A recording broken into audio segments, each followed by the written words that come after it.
Hello everyone and welcome to another episode of the McGonagall Boxing Podcast. Let's get straight down to it, shall we? So obviously I will be doing my 2021 top 5 fighters like I did last year. I'll be doing Fight of the Year, which I believe I think was the best fight, and that will be coming in the next couple of days. Today though, I just want to focus on the fight card that's done by PBC out in the States this weekend, which is obviously headlined by Charles Martin and Ortiz. An interesting fight, both on the downward side of their careers now. Martin 35, pushing 36. Ortiz 42, pushing 43. Some feel he's even older than that. Very inactive. Ortiz obviously beat a journeyman way back early in the year. But that's been one fight in nearly 2 years since obviously he got sparked by Wilder Ortiz. But I mean, if any kind of Ortiz that showed up against Wilder, although he noticeably looked slower in the rematch than he did in the first fight, but he still dominated Wilder before being caught. So if that Ortiz shows up, I think he's going to dent Charles Martin and stop him, because Charles Martin does not possess the explosive power Deontay Wilder does. And I think he's, as Joshua showed, he's wide open for the counter. And Ortiz, what is Ortiz? He's a beautiful sniper counter fighter. And especially with that southpaw lead, can hit you from anywhere. So I expect him to stop Charles Martin. But here's the big but. When a fighter certainly passes 40, they can age overnight. He's been inactive for 2 years, a bit like Pacquiao. Against Ugas, he's notoriously slowed down, inactive for 2 years, over 40. Will the same thing happen to Ortiz?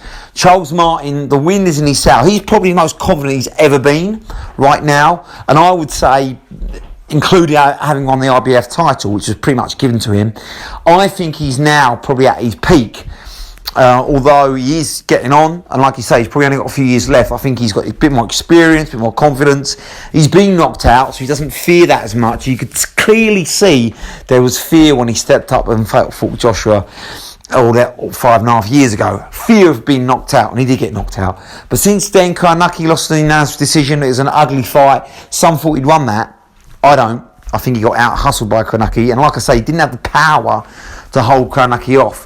So if Ortiz shows up in any kind of form, he should be too much for Charles Martin. But I would say it's a 65-35. 2 years ago, 95% chance Ortiz stops Charles Martin. Now, the odds are starting to stack a little bit more against him. I still think Ortiz will have too much though. I still don't think it's a busted flush.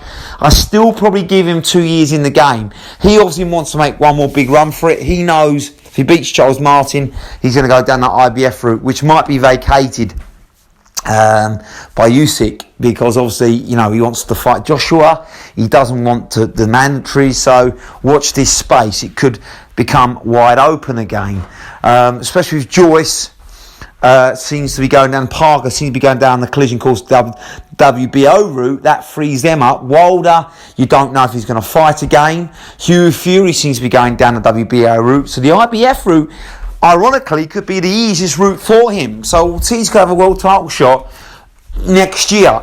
I think if he wins this fight, wins another fight, don't be surprised. Do not be surprised if he's mandatory. So it's a win or bust though, isn't it? If Ortiz loses, then he has to retire. There's no way back for him. He'll slide down the rankings. To that age, people will jump on him. They realise he's a busted flush. So he has to make a statement here. Charles Martin, again, it's kind of like the loser leaves town fight, isn't it? A 35, 36 next year. He's worked hard to build his reputation, which, let's be honest, was shot after his appalling showing in 2 rounds stoppage by Joshua 5.5 years ago. He's done well, credit to him, to build that credibility back up. But if he loses, especially if he gets sparked out, then it's pretty much over for him as well. If he loses by points, he's still just about young enough to hang on to that career and rebuild go again. It all depends how he loses. With Ortiz, if he wins, well, he wins. He'll carry on. But if he wins on points or it's an ugly fight, which it might well be, don't be surprised if this is a very ugly fight which is done separated on points, then everyone's going to go for him, realising that, hang on, he's not the fighter he was. Because make no mistake about it, 2-3 years ago, he would have had his way with Charles Martin and he would have stopped him. So, interesting times ahead. Do I feel, though, Charles Martin can cause the upset? Like I said, I wouldn't be totally shocked. 2-3 years ago, absolutely. It would have been up there with, like, say, the Ruiz beating Joshua kind of shock. Not so much now. I think he beat an aging Gerald Washington, who's lost the last 4 of his 6, but he still knocked him out in his last fight. He's won the last 3 fights since then.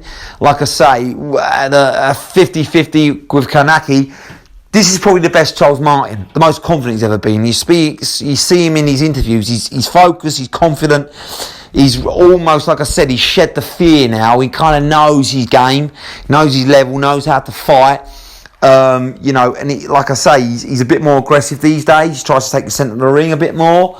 He doesn't just go head hunting. He set you up a little bit more and uses the jab a bit more now. And he's probably got a little bit more spite in his punches. So it's not completely on the realms of possibility that he beats Ortiz and maybe stops him TKO. He could batter him towards the end if Ortiz gasses out after 2 years and 42 years out. And, you have to wonder how much damage the KOs by Wilder's taken out of him. But I still think Ortiz has still got something left in him. Is the hunger there? Some people saying it's not anymore. I think he wants one more shot at it. I think it bothers him that he hasn't been a world champion, especially when he looks at Charles Martin having won the world title. And let's be honest, he was leaps and head and shoulders above Martin in his prime. So I think he has got hunger. I think he's got that Cuban pride. I still think he's got skill. He hasn't had a lot of damage in his career. Yes, he got knocked out by Wilder, but bearing that, he's barely been touched in his fights. He's knocked a lot of fighters out early. Obviously, his last fight early in the year was against a journeyman. I think he got rid of him very quickly, very early. So that fight didn't really count. So, inactivity, ring rust, yes.